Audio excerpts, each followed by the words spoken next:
ভবানীপুরে অমিত শাহের রোড শোতে যে অশান্তির ঘটনা ঘটেছিল সেই ঘটনায় এবার সাসপেন্ড করা হলো ডিসি সহ 4 পুলিশ অফিসারকে। সাসপেন্ডেড পুলিশ অফিসারের বিরুদ্ধে বিভাগীয় পদক্ষেপেরও নির্দেশ দেওয়া হয়েছে। বিস্তারিত জানবো, কথা বলে নেব আমাদের প্রতিনিধি রুমা পালের সঙ্গে। রুমা, দেখো, জানিয়ে রাখি কিন্তু এই সিদ্ধান্ত নির্বাচন কমিশন কালকেই নিয়েছে এবং 4 পুলিশ অফিসারকে সাসপেন্ড করেছে নির্বাচন কমিশন। যেদিন অমিত শাহ রোড শো ছিল এবং শুভেন্দু অধিকারী মনোনয়ন দিতে যাচ্ছিলেন, সেই সময় কিন্তু আইন শৃঙ্খলার অবনতি হয় এবং আইন শৃঙ্খলা রক্ষার্থে তারা ব্যর্থ হয়েছেন বলে 4 জন পুলিশ অফিসারকে তারা সাসপেন্ড করেছেন এবং তাদের বিরুদ্ধে কিন্তু ডিসিপ্লিনারি অ্যাকশন নেওয়ার কথাও বলা হয়েছে। আরো একবার নামটা বলে দিচ্ছি: Siddhartha Dutta DC2 south division, Priyankar Chakraborty Alipore থানার OC, Chandicharan Bandyopadhyay additional OC Alipore, Sourav Chattopadhyay sergeant Alipore. এই 4 পুলিশ অফিসারকে সাসপেন্ড করা হয়েছে নির্বাচন কমিশনের তরফ থেকে। অন্যদিকে আজকেই একটা কমপ্লায়েন্স রিপোর্ট জমা দেওয়ার কথা বলা হয়েছিল নির্বাচন কমিশনের তরফ থেকে মুখ্য সচিবকে, এবং এদের স্থলাভিষিক্ত যারা হবেন তাদের নামও জানানোর কথা ছিল।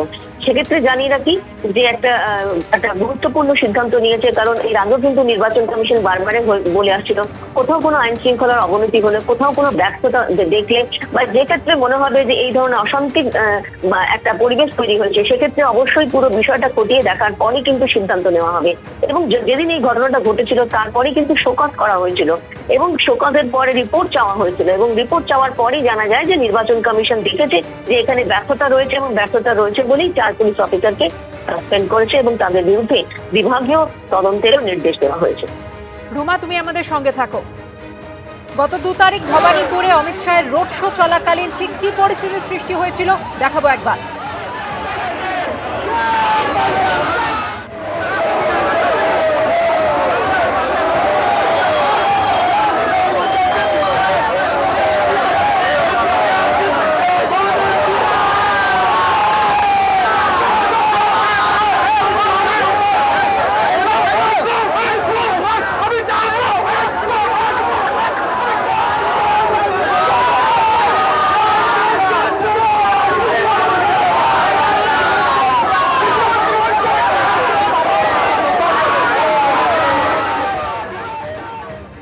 আর এই ঘটনা নিয়ে শুভেন্দু অধিকারী তিনি মন্তব্য করেছিলেন যে ডিসি সাউথের নেতৃত্বে ওদের নির্দেশে এগুলো হয়েছে, এবারে আমাকে যেখানে বাধা দেবে আমি থানাতে গিয়ে বসে থাকবো।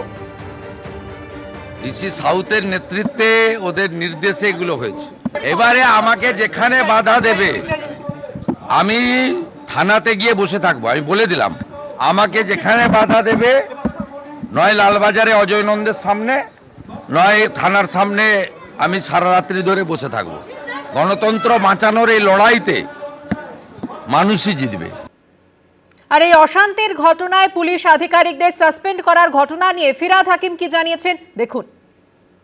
এখন আমাদের যেটা ভ্যানিশ কুমার সাহেব, উনি এখন গব্বর সিং এর পার্ট নিচ্ছেন।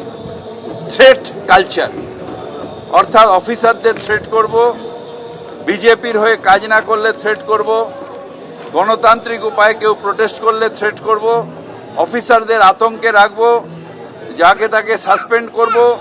আরে কোন দিন আপনি নিজে সাসপেন্ড হয়ে যাবেন, কোন দিন আপনি নিজে ইমপিচমেন্ট হয়ে যাবেন? শুধু বাবারা রয়েছে বলে পার্লামেন্টে বেঁচে আছেন, না হলে আমাদের তুলতে দিল না, তুললে তো আপনি নিজে ইমপিচমেন্ট হয়ে যেতেন, আপনি নিজে সাসপেন্ড হয়ে যেতেন।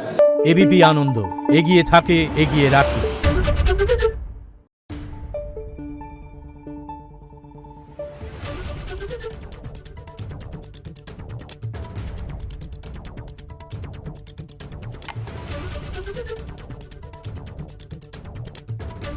Thank you.